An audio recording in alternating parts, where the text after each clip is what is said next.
মৌলভীবাজারের কমলগঞ্জ উপজেলার মোড় থেকে আদমপুর পর্যন্ত ৮ কিলোমিটার সড়কে দীর্ঘদিন সংস্কার না হওয়ায় তৈরি হয়েছে অসংখ্য গর্ত।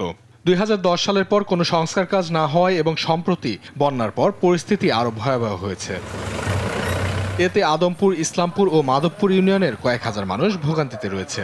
টমটম, অটোরিকশা উল্টে আহত হচ্ছে যাত্রীরা, পাশাপাশি যানবাহনও নষ্ট হচ্ছে। এমনকি হেঁটে চলারও উপায় নেই সেখানে। স্থানীয়রা জানান, দীর্ঘদিন ধরে সংস্কারের দাবি জানালেও কোনো কার্যকরী পদক্ষেপ নেওয়া হয়নি।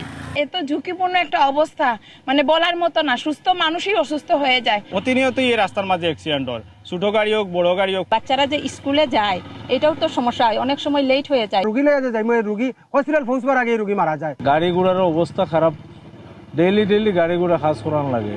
হামহাম জলপ্রপাত ও মণিপুরি কমিউনিটি বেসড ট্যুরিজমের মতো গুরুত্বপূর্ণ পর্যটন এলাকায় যাওয়ার পথে এই সড়ক, যা বর্তমানে ভ্রমণকারীদের জন্য বাধা হয়ে দাঁড়িয়েছে বলে জানান নাট্য নির্মাতা সুভাষিস সিনহা।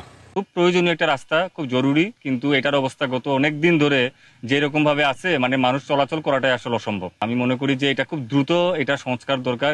৮ কোটি টাকার প্রাক্কলন পাঠানো হয়েছে এবং দ্রুত সংস্কার কার্যক্রম শুরু হবে বলে জানান নির্বাহী প্রকৌশলী। এই রাস্তাটির সম্পূর্ণ রাস্তা মেরামতের জন্য একটা প্রাক্কলন তৈরি করা হয়েছে। আমরা হেডকোয়ার্টারে পাঠিয়েছি এই অনুমোদনের জন্য। আমরা আশা করছি খুব দ্রুত অনুমোদন হবে। অনুমোদন হলে এটা আমরা এই রাস্তাটি সম্পূর্ণ রাস্তা মেরামত করে সুন্দর করতে পারব। আদমপুর, ইসলামপুর ও মাধবপুরে মানুষ চান সংশ্লিষ্ট কর্তৃপক্ষ দ্রুত উদ্যোগ নিয়ে সড়কের দুর্ভোগ নিরসন করবে।